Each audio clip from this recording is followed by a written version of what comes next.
وہ ایمل سے شادی تو نہیں کرنا چاہتا تھا، مگر یہ اس کی مجبوری تھی، کیونکہ وہ ساری دنیا کے سامنے اسے اپنی ہونے والی بیوی کہہ چکا تھا اور وہ اب اپنی بات سے پیچھے نہیں ہٹ سکتا تھا۔ مگر اس نے دل میں پکا ارادہ کر لیا تھا ایمل سے اپنی بدنامی کا بدلہ لینے کا۔ ایمل، یہ کیا نیوز چل رہی ہے ٹی وی پہ؟ کیا تم واقعی اس سے شادی کرنے والی ہو؟ دوسرے ہی دن صبح سے پہلے مہویش کا فون آیا تھا، جس نے نیوز دیکھتے ہی ایمل کو فون ملایا تھا۔ ایمل رات کو دیار صاحب کے آنے سے پہلے ہی سو گئی تھی، اس وجہ سے وہ نہیں جانتی تھی کہ جو کچھ بھی ہوا ہے اس کے بارے میں دیار صاحب کو پتا چلا ہے کہ نہیں، مگر وہ اتنا ضرور جانتی تھی کہ صبح کا اخبار پڑھنے کے بعد انہیں یقیناً پتا چل گیا ہوگا اور وہ اس کا انتظار بھی کر رہے ہوں گے۔ مہوش، مجھے تو خود کچھ سمجھ نہیں آ رہا، کل جزلان خان نے جس طرح سے ساری بازی الٹی، مجھے تو یقین ہی نہیں ہو رہا، مجھے تو سمجھ نہیں آ رہا کہ میں اب کیا کروں گی۔ سب کو ہی پتا چل گیا ہوگا۔ ایمل کل سے ہی بہت پریشان تھی، وہ بار بار کچھ نہ کچھ کرنے کا سوچتی، مگر پھر اسے اپنے بابا یاد آ جاتے، جس طرح کل جزلان نے اسے دھمکی دی تھی۔ اس سے کوئی بعید نہ تھی کہ وہ اپنی دھمکی پہ عمل بھی کر دیتا، مگر وہ اس ایسے خاموشی بھی نہیں بیٹھ سکتی تھی، اس لیے اسے کچھ نہ کچھ تو کرنا ہی تھا۔ اب تم کیا کرو گی؟ مہوش نے فکر مندی سے پوچھا۔ پتا نہیں، فی الحال تو میں ابھی باہر جا رہی ہوں، بابا میرا انتظار کر رہے ہوں گے، ایمل کنپٹی مسلتے بولی۔ سوری ایمل، میری وجہ سے تم اس مصیبت میں پھنس گئی، مہوش کی شرمندہ آواز سپیکر سے ابھری۔ مہوش، میرے نصیب میں یہ ہونا لکھا تھا، خیر میں پھر بات کرتی ہوں، ایمل سنجیدگی سے کہتے فون رکھتی باہر نکل گئی۔ وہ باہر آئی تو دیار صاحب نیوز لگائے صوفے پر پریشان سے بیٹھے دکھائی دیے۔ بابا، وہ ایک نظر ٹی وی پر چلتی، اپنی اور جزلان کی خبر پر ڈالتی، ان کے برابر میں بیٹھتے ان کو مخاطب کیا۔ ایمل بیٹا، یہ کیا ہے؟ وہ حیران پریشانی سے اس کی جانب متوجہ ہوئے۔ بابا، میں آپ کو سب بتاتی ہوں، وہ نرمی سے کہتی پوری بات دیار صاحب کو بتا گئی۔ ایمل، اتنا سب کچھ ہو گیا اور آپ نے مجھے بتایا بھی نہیں۔ آپ جانتی ہو جزلان کتنا خطرناک ہے، وہ آپ کو کچھ بھی نقصان پہنچا سکتا ہے میرے بیٹے، وہ کافی پریشانی سے بولے۔ ان کے لیے ان کی بیٹی ہی تو تھی جو ان کی زندگی تھی، ورنہ اپنی بیوی کے جانے کے بعد تو وہ جیسے جینا ہی چھوڑ چکے ہوتے، اگر ایمل ان کی زندگی میں نہ ہوتی تو۔ بابا، آپ فکر نہ کریں، میں سب سنبھال لوں گی۔ اس نے انہیں فکر مند کرنا نہ چاہا، مگر وہ باپ تھے، کیسے مطمئن ہو سکتے تھے۔ مگر بیٹا، یہ جو خبر چل رہی ہے، دیار صاحب فکر مندی سے ٹی وی کی جانب دیکھتے بولے۔ بابا، وہ ایک مڈل کلاس لڑکی سے کبھی شادی نہیں کرے گا، یہ سب اس نے خود کو بچانے کے لیے کیا ہے، اس لیے آپ پریشان نہ ہوں، سب ٹھیک ہو جائے گا۔ ایمل نے ان کا ہاتھ اپنے ہاتھ میں لیتے مسکرا کے تسلی دی، جس پہ دیار صاحب پریشانی سے سر ہلا گئے۔ آپ نے ناشتہ کیا؟ ایمل نے پیار سے پوچھا تو وہ نفی میں سر ہلا گئے۔ چلے آ جائیں، میں ناشتہ بناتی ہوں، دونوں ساتھ مل کے کریں گے، وہ مسکرا کر کہتی اٹھ کے کچن کی جانب بڑھ گئی، جبکہ اس کی پشت کو دیکھتے دیار صاحب گہری سوچ میں پڑ گئے۔ وقت اتنی تیزی سے گزرا تھا کہ کسی کو پتہ ہی نہیں چلا کہ کب شادی کا دن آ گیا۔ چاروں اور شہنائیوں کے ساتھ بارات دھوم دھام سے آئلہ کے دروازے پر پہنچی تھی۔ رائد کے چہرے پر خوشی صاف جھلک رہی تھی، ہر وقت سنجیدہ رہنے والا رائد آج مسکرا رہا تھا۔ تراب خان اپنے بیٹے کے اوپر سے بار بار نوٹ مار رہے تھے، مگر رائد نے ایک بار بھی اپنے باپ کو نہیں دیکھا تھا۔ وہ میرون شیروانی پہ اپنی علاقائی پگڑی پہنے شان سے چلتا اپنے دوستوں کی ہمراہ ہال میں داخل ہوا۔ دروازے پہ کھڑے مرزا صاحب نے ان لوگوں کا استقبال کیا۔ عورتوں اور آدمیوں کا ارینجمنٹ الگ الگ کیا گیا تھا، تو رائد کو آدمیوں والے حصے میں لے گئے۔ رائد کو سٹیج پہ لے جایا گیا، اس کے ساتھ تراب خان زبردستی بیزار کھڑے جزلان خان کو اپنے ساتھ لیے سٹیج پہ آئے، جہاں مولوی صاحب نکاح کی تیاری کر رہے تھے۔ لڑکی سے اجازت لینی ہے، مولوی صاحب کے کہنے پہ وہ مولوی صاحب کو لیے عورتوں کی طرف برائڈل روم کی جانب بڑھ گئے۔ خوش رہو بیٹا، مرزا صاحب نے اس کے سر پہ ہاتھ پھیرا۔ وہ سرخ لہنگے میں چہرے کے گرد سرخ نقاب کیے، جس سے اس کی صرف سرمئی آنکھیں نظر آ رہی تھیں، جو نفاست سے کیے میک اپ کے ساتھ اور بھی پیاری لگ رہی تھیں۔ بھاری زیورات پہنے، سر پہ لہنگے کا دوپٹہ اوڑھے، سر جھکائے بیٹھی بے حد پیاری لگ رہی تھی۔ آئلہ مرزا ولد مرزا شاہ، آپ کا نکاح رائد خان ولد تراب خان سے 1 کروڑ حق مہر کیا جاتا ہے، کیا آپ کو قبول ہے؟ مولوی کی آواز پہ وہ دھیرے سے قبول ہے کہہ گئی تھی۔ کیا آپ کو قبول ہے؟ قبول ہے۔ وہ دو موتی ٹوٹ کے آنکھوں سے پھسلتے اس کے نقاب میں جذب ہوئے۔ کیا آپ کو قبول ہے؟ قبول ہے، آخری بار کہتے اپنے بابا کے نام کی جگہ کسی اور کا نام لگا گئی۔ آج سے وہ آئلہ مرزا نہیں رہی، بلکہ اب سے وہ آئلہ رائد خان بن گئی تھی۔ مبارک ہو۔ مرزا صاحب نم آنکھوں سے اس کے جھکے سر پر بوسہ دیتے مولوی صاحب کو لیے باہر نکل گئے۔ آج اپنے گھر سے رخصت ہونے پر وہ اپنی ماں کے گلے لگتی رو دی۔ یہ احساس ہی بہت الگ تھا کہ وہ اپنے باپ کے گھر کو چھوڑ کے جا رہی ہے۔ آج سے وہ کسی اور کی ملکیت ہو گئی تھی۔ رائد خان ولد تراب خان، آپ کا نکاح آئلہ مرزا ولد مرزا خان سے 1 کروڑ حق مہر کیا جاتا ہے، آپ کو قبول ہے؟ مولوی صاحب کے پوچھنے پہ اس نے خوشی خوشی قبول ہے کہا۔ رائد نے حق مہر خود رکھا تھا، وہ تو اور زیادہ رکھنا چاہتا تھا مگر مرزا صاحب نے منع کر دیا۔ وہ پہلے ہی کافی زیادہ رکھ چکا تھا۔ اس کا بس چلتا تو وہ اپنی پوری جائیداد آئلہ کے نام کر دیتا۔ کیا آپ کو قبول ہے؟ قبول ہے، مسکراتے لہجے میں کہا۔ وہ ارد گرد کی ہر چیز سے بے خبر اس لمحے کے زیر اثر تھا۔ کیا آپ کو قبول ہے؟ قبول ہے، تیسری بار کہتے اس نے اپنی پہلی نظر کی محبت کو اپنے نکاح میں لیا۔ اسے ایسے لگ رہا تھا اتنے سالوں بعد جیسے اس کی زندگی پھر سے خوشیاں لوٹ آئی ہوں۔ ایجاب و قبول کا مرحلہ طے پاتے ہی مولوی صاحب نے دعا کی، جس کے بعد مبارکباد کا شور اٹھا۔ مبارک ہو بیٹا۔ سب سے پہلے تراب خان نے اٹھ کر اسے گلے لگایا تھا، جبکہ کوئی تماشا نہ بنے اس لیے رائد بھی چپ چاپ سرسری سا ان کے گلے لگ گیا تھا۔ باری باری سب رائد کو مبارکبادی دے رہے تھے مگر جزلان نے اپنی جگہ سے اٹھنے کی زحمت نہ کی تھی۔ جزلان، تراب خان نے اسے اپنی جگہ سے ہلتے نہ دیکھ تمبی انداز میں پکارتے گھورا تو وہ منہ بناتے اٹھ کے رائد سے نہ ملنے کے برابر گلے ملا، جبکہ رائد کا بھی یہی حال تھا۔ آئلہ کو اسٹیج پہ لا کے بٹھا دیا گیا تھا۔ نوال اس کے ساتھ ساتھ ہی تھی۔ وہ نقاب میں بھی بہت پیاری لگ رہی تھی۔ جہاں لوگ اس کی تعریف کر رہے تھے وہیں کچھ لوگ اس کے نقاب پہ تنقید بھی کر رہے تھے مگر انہیں کوئی فرق نہیں پڑتا تھا۔ کچھ دیر بعد ہی رائد کو وہاں لایا گیا۔ رائد کے ساتھ تراب خان اور مرزا صاحب موجود تھے۔ رائد کی نظر جیسے ہی اسٹیج پر سر جھکائے بیٹھی آئلہ پہ گئی، اسے نقاب میں دیکھ اس کے لب مسکراہٹ میں ڈھلے۔ عورتوں میں کوئی مرد تھا تو نہیں مگر فوٹوگرافر کی وجہ سے آج اس نے نقاب کیا ہوا تھا۔ دھیرے دھیرے رائد اسٹیج پہ اس کے ساتھ آ کے بیٹھا تو نوال اسٹیج سے اتر کے ایک طرف ہو گئی۔ ویلکم ٹو مائی لائف، رائد نے دھیرے سے اس کے کان کے قریب جھکتے بغیر کسی کی پرواہ کیے کہا تو وہ مسکرا دی۔ کھانا کھا کر اور پھر اس کے بعد رخصتی کا شور اٹھا۔ حسین آ تو نہیں سکا تھا مگر اس نے ویڈیو کال پہ اس سے بات کی تھی اور اپنی بہن کو دلہن بنے دیکھ وہ رو دیا تھا، جس پر آئلہ بھی اپنے آنسوں پر قابو نہیں رکھ سکی تھی۔ قرآن کے سائے میں رخصت ہوتے وقت اسے شدت سے اپنے بھائی کی یاد آئی تھی، جس پہ وہ اپنے پاپا کے گلے لگتے بہت روئی تھی۔ بیٹا کسی کو کوئی شکایت کا موقع نہیں دینا، مرزا صاحب نے اسے اپنے ساتھ لگاتے کہا، جس پر وہ روتے ہوئے اسبات میں سر ہلا گئی۔ رائد بیٹا اگر کبھی انکل آپ فکر نہ کریں، آپ کی بیٹی بہت اچھی ہے، مجھے پورا یقین ہے وہ مجھے کبھی کوئی شکایت کا موقع نہیں دے گی۔ رائد ان کی بات کاٹتے بولا تو وہ دھیرے سے مسکرا دیے۔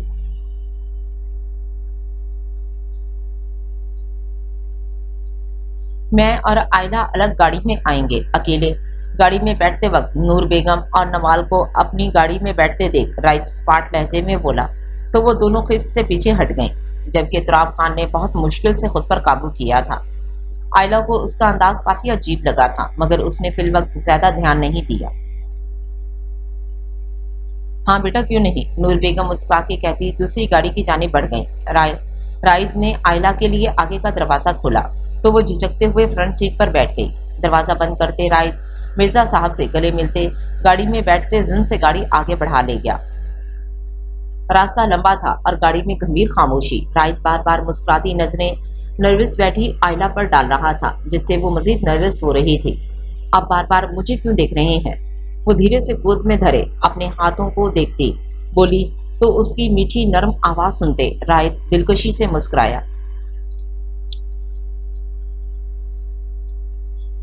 یقین کرنے کی کوشش کر رہا ہوں کہ میرا خواب کیا واقعی سچ ہو گیا ہے، کیا واقعی میری محبت میری ہو گئی ہے، وہ بھی اتنی آسانی سے، اتنی جلدی۔ وہ سامنے دیکھتا پرتپش لہجے میں بولا تو آئلہ کے دل میں گدگدی ہوئی۔ آپ نے مجھے دیکھا بھی نہیں ہے، پھر مجھ سے محبت کیسے ہو سکتی ہے؟ آئلہ نے ایک نظر اسے دیکھا، پھر اس کی نظریں خود پر دیکھتے نظریں جھکا گئی۔ تمہارا یوں مجھ سے شرما کے پلکیں جھکانا میرے دل کے سارے تار چھیڑ دیتا ہے، رائد دل پر ہاتھ رکھتے جذب کے عالم میں بولا، تو آئلہ کے نقاب میں چھپے لبوں پر مسکراہٹ گہری ہو گئی۔ پہلی بار تم جب ان خاتون کو روڈ پار کروا رہی تھیں تب میں نے صرف تمہاری آنکھوں کو دیکھا تھا، اور اس وقت سے ہی مجھے تمہاری آنکھوں سے عشق ہو گیا، رائد گھبیر تاثر سے کہتا اس کے ہاتھ تھام کے لبوں سے لگا گیا، تو آئلہ سے نظریں اٹھانا مشکل ہو گیا۔ اسے ایک دم ہی یاد آیا تھا کہ رائد وہی شخص تھا جس کی گاڑی سے وہ ٹکراتے ٹکراتے بچی تھی۔ رائد ایک بہت بڑا بزنس مین تھا، اس نے اس کا نام بھی سن رکھا تھا، مگر قسمت انہیں ایسے ملا دے گی یہ اس نے سوچا بھی نہیں تھا۔ آئلہ، میں جتنا پیار کرنے والا ہوں اتنا ہی اصول پسند بھی ہوں، مجھے جھوٹ سے نفرت ہے، تو کبھی بھی غلطی سے بھی مجھ سے جھوٹ نہیں بولنا، کیونکہ میں برداشت نہیں کر پاؤں گا، اور میرا غصہ تم سہ نہیں پاؤ گی، رائد نے پیار سے سمجھایا، تو اس نے حیرت سے اپنی سرمئی نظریں اٹھا کر ڈرائیو کرتے رائد کو دیکھا۔ آپ مجھے ڈرا رہے ہیں؟ وہ معصوم سے استفسار کرنے لگی، تو رائد کا کہکا بے ساختہ تھا، نہیں میری جان، سمجھا رہا ہوں تاکہ تمہیں کبھی میرے غصے کا سامنا نہ کرنا پڑے، ویسے تمہیں میرا غصہ ٹھنڈا کرنے میں زیادہ وقت نہیں لگے گا، محبت سے کہتے آخر میں لہجہ شریر ہوا، وہ کیسے بے اختیار اس کے منہ سے نکلا، اپنے خوبصورت وجود میں الجھا کے تم میرا غصہ اڑنچو کر سکتی ہو۔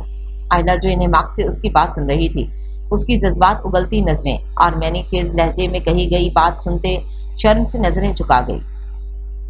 اس کا پھر سے نظریں جھکانا رائد کو بےتاب کر گیا تھا، وہ جلد سے جلد اس راستے کو ختم کر کے حویلی پہنچنا چاہتا تھا۔ گھر آتے ہی رائد اپنے کچھ دوستوں کے ساتھ ڈیرے پہ چلا گیا تھا۔ وہ جانا تو نہیں چاہتا تھا، مگر اس کے کچھ دوست باہر سے آئے ہوئے تھے اور وہ صبح کی فلائٹ سے واپس جانے والے تھے، اس لیے رائد کو مجبوری میں جانا پڑا۔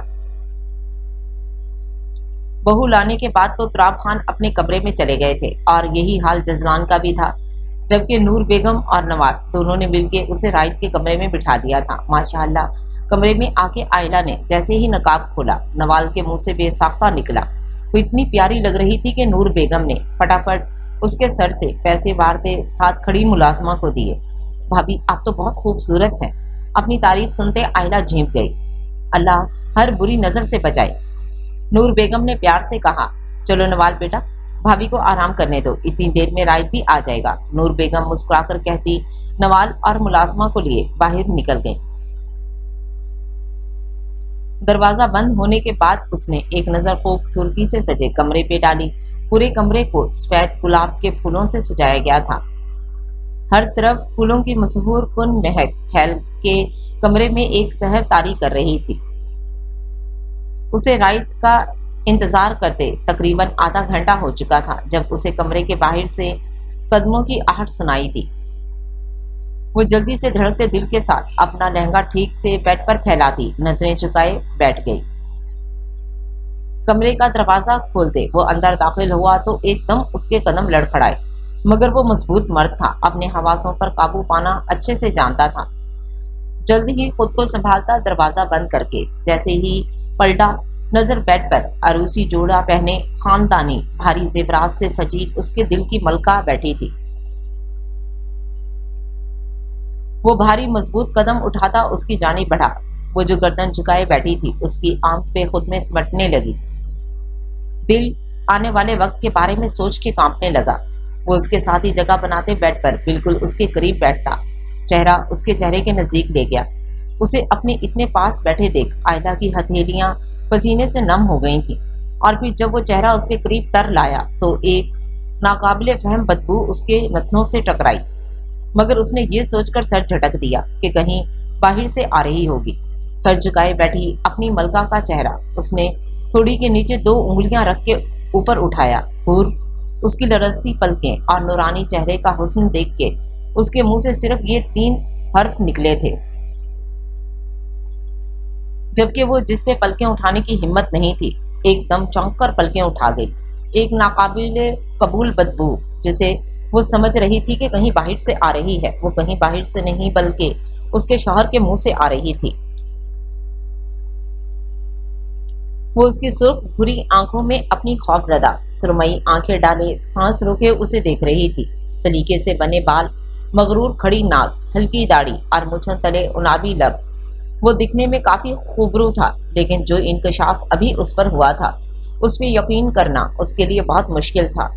رائد اسے خود کو تکتے دیکھ دلکشی سے مسکراتے اس کی آنکھوں پہ پھونک ماری، جس پہ وہ اس بدبو سے بچنے کے لیے فوراً اپنا ہاتھ ناک اور منہ پر رکھتی چہرہ پھیر گئی۔ اس کی اس حرکت سے رائد کے ماتھے پر بل پڑے۔ اس نے اس کی کمر میں ہاتھ ڈالتے ایک جھٹکے سے اسے اپنے ساتھ لگایا، جس پہ وہ نازک لڑکی ڈر کے مارے اس سے فاصلہ بنانے کے لیے اس کے کندھوں پہ ہاتھ جما گئی۔ اس حرکت کی وجہ جان سکتا ہوں؟ وہ سخت لہجے میں استفسار کرنے لگا۔ اس کی آنکھوں میں غصہ دیکھتے آئلہ نے اپنا حلق تر کیا۔ آپ نے شراب پی ہوئی ہے؟ وہ ڈرتے کانپتے ہمت کر کے گویا ہوئی تو مقابل اس کی بات سنتے جی جان سے مسکرایا۔ اس میں کون سی بڑی بات ہے؟ ہم جاگیردار لوگ ہیں اور ہمارے خاندان میں یہ پینا، کوٹھے پہ جانا، مجرا دیکھنا اور راتیں رنگین کرنا یہ سب عام بات ہے۔ مقابل گمبھیرتا سے کہتا اس کے ہوش اڑا گیا تھا۔ اسے تو یہ ساری باتوں کا پتہ ہی نہیں تھا۔ اسے تو یہ تک نہ پتا تھا کہ اس کی شادی جاگیرداروں میں ہو رہی ہے۔ اس نے تو اپنے بابا کے فیصلے کا احترام کیا تھا، مگر یہ کیا تھا؟ اس کے بابا نے ایسے کیسے لوگوں میں رخصت کیا تھا اسے؟ وہ تو کہتے تھے وہ جانتے ہیں ان لوگوں کو، مگر اس کا شوہر کیا کہہ رہا تھا؟ اس نے تو اللہ سے ہمیشہ ایک نیک ہمسفر کی دعا کی تھی، مگر جو ہمسفر اسے ملا تھا وہ تو شادی کی پہلی رات ہی اس کے پاس حرام پی کے آیا تھا، اور اب جو باتیں اس نے کی تھیں وہ سنتے اسے اپنی کانوں سے دھواں نکلتا محسوس ہو رہا تھا۔ تم فکر نہیں کرو، تمہارا شوہر ان سارے کاموں میں سے صرف شراب پیتا ہے، باقی عورتوں میں مجھے کوئی دلچسپی نہیں ہے۔ تم پہلی لڑکی ہو جس میں نے اپنے دل کی ملکہ بنایا ہے، ورنہ میں لڑکیوں سے 100 قدم دور رہنا پسند کرتا ہوں۔ اس کی آنکھوں میں بے یقینی دیکھتے مقابل نرمی سے کہتا اس کے چہرے پر جھکنے لگا، جس کے باعث اس کی گرفت کمزور ہوئی۔ جب اس نے اپنا پورا زور لگاتے اسے خود سے دور دھکیلا۔ وہ اس حملے کے لیے تیار نہ تھا، اس لیے اس کے دھکا دینے پہ پیچھے بیڈ پہ گرا۔ اس کے گرتے ہی وہ جلدی سے بیڈ سے اتری۔ اس کی اس حرکت نے مقابل کے تن بدن میں آگ لگا دی تھی۔ تم نے مجھے دھتکارا۔ جاگیردار رائد خان کو وہ تیش میں اٹھتا سائڈ کارنر پر رکھا پانی کا جگ اٹھا کے پوری قوت سے زمین پر دے مارا، جو چھناکے کی آواز کے ساتھ پاش پاش ہو گیا، جس پہ آئلہ ہلکی سی چیخ کے ساتھ پیچھے دروازے سے جا لگی۔ وہ بے پناہ غصے میں اس کی جانب بڑھتا، اس سے پہلے ہی وہ ڈری سہمی فوراً اپنے پیچھے دروازے کو کھولتے اندر گھس گئی۔ وہ اسٹڈی روم تھا جو کافی خوبصورت تھا، لیکن ابھی اسے اس کی خوبصورتی کہاں دکھائی دے رہی تھی؟ ابھی تو وہ اپنی قسمت پہ رو رہی تھی۔ فوراً باہر آؤ، ورنہ میں تمہارا وہ حشر کروں گا جو تم ساری زندگی یاد رکھو گی۔ وہ زور سے دروازے پہ ہاتھ مارتے غرایا تو دروازے کے ساتھ لگی وہ زمین پر بیٹھی آئلہ کا دل ایک دم اچھل کر حلق میں آیا تھا۔ وہ نشے میں تھا اور وہ اسے حرام شے پی کے اپنے قریب نہیں آنے دے سکتی تھی، اس لیے وہ خود کو وہیں کمرے میں بند کیے بیٹھی روتی رہی، جبکہ باہر اس مغرور انا پرست جاگیردار نے ایک لڑکی کے خود سے دور کرنے پہ غصہ سے پاگل ہوتے پورا کمرہ تہس نہس کر گیا تھا۔ وہ بزنس کی دنیا کا ایک چمکتا ہوا نام تھا۔ لڑکیاں جس کی قربت پانے کے لیے تڑپتی تھیں، اس کی توجہ اپنی طرف دلانے کے لیے جو نئی نئی چالیں چلتی تھیں، آج اسے ہی ایک چھوٹی سی لڑکی جو اس کی بیوی بھی تھی، اس نے اسے خود سے دور کیا تھا، جو اس کی انا برداشت نہیں کر رہی تھی۔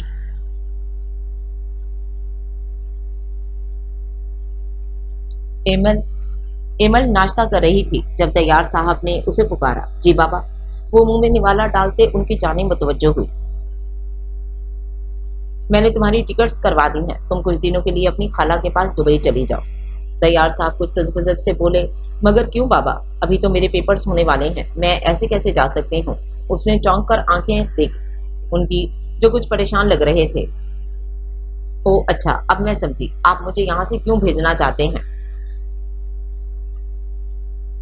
آپ جزلان خان سے ڈر کر اپنی بیٹی کو خود سے دور کر رہے ہیں۔ بابا، جب میں چھوٹی تھی اور ماما کے انتقال کے بعد جب خالہ نے مجھے اپنے ساتھ لے جانے کا کہا تھا، تب تو آپ نے منع کر دیا تھا کہ ماما کے بعد آپ کے لیے اگر کوئی جینے کی وجہ ہے تو وہ میں ہوں، اور اب آپ مجھے ایک شخص کے ڈر سے خود سے دور بھیج رہے ہیں۔ وہ افسردگی سے بولی، بیٹا میں تمہیں اپنے سے دور کبھی نہیں بھیجنا چاہتا، مگر تم جزلان خان کو نہیں جانتی۔ وہ اپنے مطلب کے لیے کسی بھی حد تک جا سکتا ہے۔ تم اس کے خاندان کو نہیں جانتی، وہ لوگ بہت ظالم اور بے حس لوگ ہیں، اپنا مفاد کے لیے کچھ بھی کر سکتے ہیں۔ اور جزلان خان نے تو میڈیا کے سامنے تمہیں اپنی ہونے والی بیوی کہا ہے، جس سے اسے کافی فائدہ بھی حاصل ہو رہا ہے۔ وہ ایسے ہی تمہیں نہیں چھوڑے گا، اور میں اپنی بیٹی کو اس جہنم میں گرتا نہیں دیکھنا چاہتا، اس لیے کہتا ہوں تم چلی جاؤ کچھ وقت کے لیے یہاں سے۔ دیار صاحب تفکر سے بولے۔ وہ باپ تھے، انہیں اپنی بیٹی کی فکر تھی۔ وہ اپنی بیٹی کو کسی مصیبت میں پھنستے نہیں دیکھ سکتے تھے۔ ایمل ان کی پریشانی سمجھ رہی تھی، مگر وہ ان میں سے ہرگز نہیں تھی جو مشکل وقت سے ڈر کے بھاگ جاتے ہیں، بلکہ وہ ہر مشکل کا بہادری سے سامنا کرنا جانتی تھی۔ بابا، آپ کو پریشان ہونے کی ضرورت نہیں ہے، میری قسمت میں جو لکھا ہوگا وہ ہو کے رہے گا۔ اللہ بہت بڑا ہے، وہ اپنے بندوں کی مدد کرتا ہے، اس لیے ہمیں جزلان خان جیسے سفاک آدمی سے ڈر کے بھاگنے کی ضرورت نہیں ہے۔ اگر میں آج ڈر کے بھاگ گئی یا میں نے سب کو چھوڑ کر صرف اپنے بارے میں سوچا تو اللہ مجھ سے ناراض ہو جائے گا۔ میرے اندر ہمت ہے جزلان خان کا مقابلہ کرنے کی، اور میں کروں گی، کبھی پیچھے نہیں ہٹوں گی۔ ایمل مضبوط لہجے میں کہتے ہلکا سا مسکرائی تو دیار خان بھی اس کی بات سمجھتے مسکرا دیے۔ یہ ہوئی نا بات، چلیں اب جلدی سے ناشتہ ختم کریں، ورنہ آپ کے چکر میں مجھے یونی سے دیر ہو جائے گی۔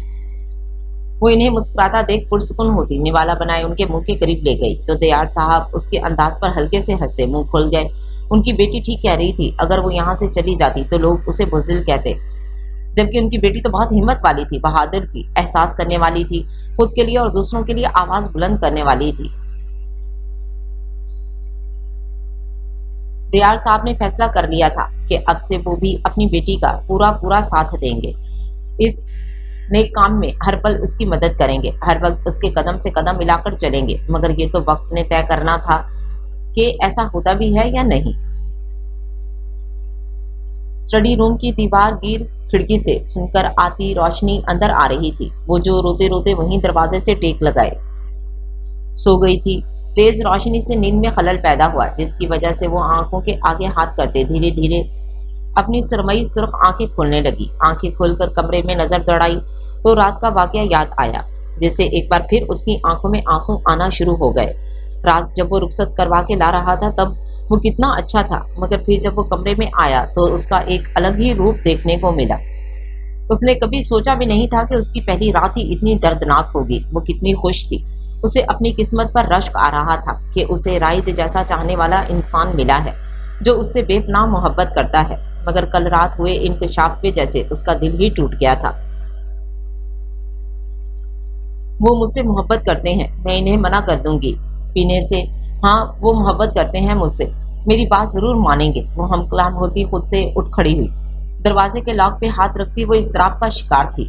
کل کے رائد کے غصے کو یاد کرتے اس کی ہمت نہیں ہو رہی تھی اس کے سامنے جانے کی، مگر وہ یہاں چھپ کے بھی تو نہیں بیٹھ سکتی تھی نا، اس لیے دھیرے سے لاک گھماتی آہستہ سے دروازہ کھول کے گردن باہر نکال کے جھانکا تو اسے رائد کہیں دکھائی نہ دیا، مگر کمرے کی ابتر حالات دیکھتے اسے معاملے کی سنگینی کا احساس ہوا۔ زمین پر بکھرے کانچ، ٹوٹے پرفیوم، سفید گلاب کے پھول جو کل تک کھلے ہوئے کمرے کو مہکا رہے تھے، آج زمین پر پڑے اپنی بے قدری پر رو رہے تھے۔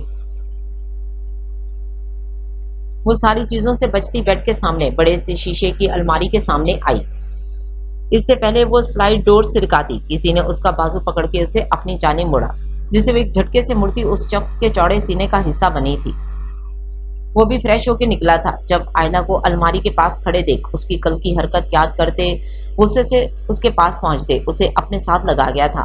آئلہ نے ڈرتے ہوئے پلکیں اٹھائیں تو نظریں رائد کے چہرے کے تنے نقوش سے ٹکرائیں، بھوری آنکھیں سرخی جھلکا رہی تھیں، جبکہ اس کے بازو پر رائد کی گرفت مضبوط تھی جس پر وہ کانپ کر رہ گئی۔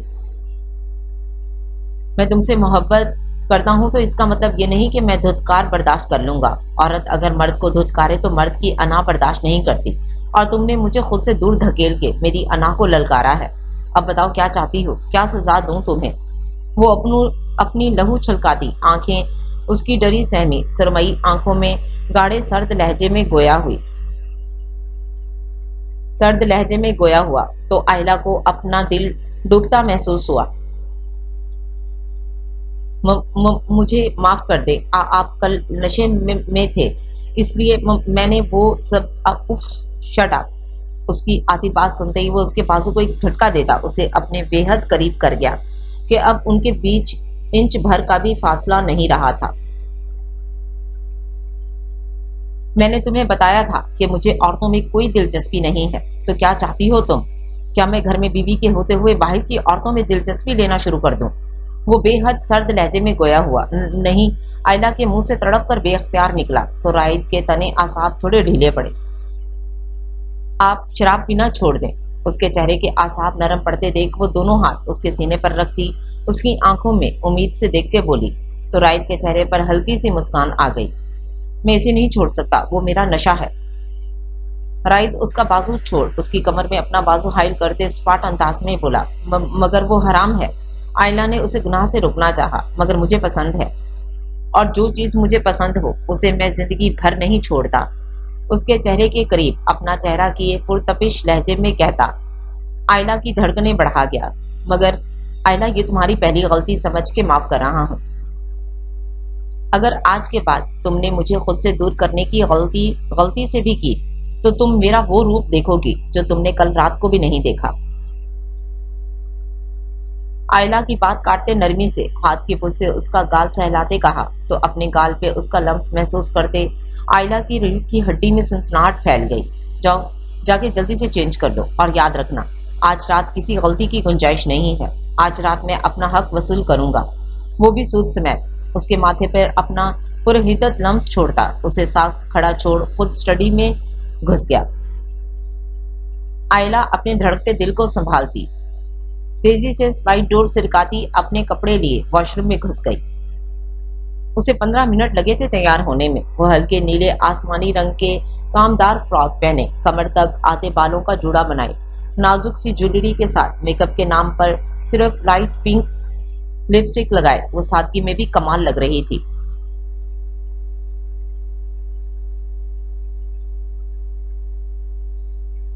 رائد اس کے پیچھے ہی صوفے پہ بیٹھا فرصت سے اسے تیار ہوتے دیکھ رہا تھا۔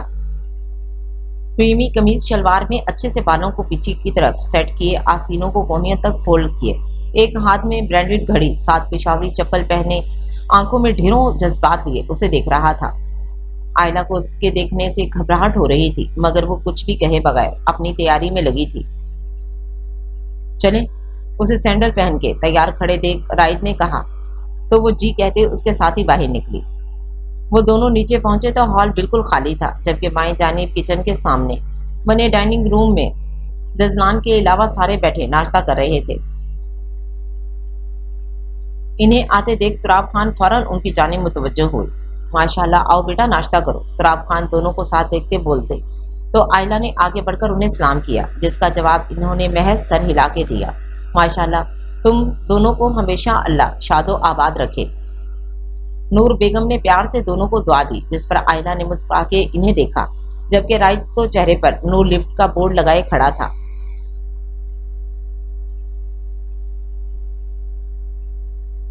بیٹھیں بھابھی، ناشتہ کریں، نوال نے خوشی سے کہتے کرسی کی جانب اشارہ کیا۔ چلو آئلہ۔ آئلہ ابھی کرسی کھسکا کر بیٹھتی کہ رائد بول پڑا، جس پر آئلہ سمیت سبھی چونکے تھے۔ کہاں جانا ہے اس وقت؟ تراب خان نے حیرت سے پوچھا۔ ہم آئلہ کے گھر جا کے ناشتہ کریں گے، وہ سنجیدگی سے کہتا کلائی پر بندھی گھڑی پہ ٹائم دیکھنے لگا۔ مگر کیوں؟ آج میرا پہلا دن ہے اس گھر میں، مجھے تو سب کے ساتھ ناشتہ کرنا چاہیے نا؟ آئلہ نے ناسمجھی سے کہا۔ اسے سمجھ نہیں آ رہا تھا رائد کیوں اسے لے کے جا رہا تھا۔ رائد بیٹا، بعد میں چلے جانا، آج بچی کا پہلا دن ہے، اسے ہم سب کے ساتھ ناشتہ کرنے دو، نور بیگم نے پیار سے کہا تو رائد نے بے تاثر نظروں سے انہیں دیکھا تو وہ اداسی سے چہرہ جھکا گئیں۔ آئلہ، تم نے سنا نہیں میں نے کیا کہا ہے؟ آئلہ پر نظریں جمائے حد درجہ سنجیدگی سے کہا۔ جی، میں چادر اور حجاب کراؤں؟ اسے جبڑے بھیجے دیکھ آئلہ منمنائی۔ 5 منٹ ہیں بس تمہارے پاس، وہ سپاٹ لہجے میں کہتا ہال میں رکھے صوفے پہ بیٹھ گیا۔ مطلب صاف تھا وہ وہیں بیٹھا اس کا انتظار کر رہا ہے تو وہ جلدی کرے۔ آئلہ تیزی سے سیڑھیاں پھلانگتی کمرے میں چلی گئی اور ٹھیک 5 منٹ بعد ہی وہ چادر اور حجاب کیے اس کے سامنے کھڑی تھی۔ چلو، رائد اس کا ہاتھ تھامتے اسے اپنے ساتھ لیے باہر کی جانب بڑھ گیا۔ جبکہ ایک نظر آئلہ نے ان سب کے اداس چہروں پر ڈالی تھی۔ رائد نے ایسا کیوں کیا یہ تو وہ نہیں جانتی تھی، مگر رائد کا انداز اپنے ماں باپ سے بات کرتے وقت اسے کافی عجیب لگا تھا۔ مگر وہ سمجھی کہ شاید کل ہوئی بدمزگی کی وجہ سے وہ ایسا ریئیکٹ کر رہا ہے، اس لیے اس نے نظر انداز کر دیا۔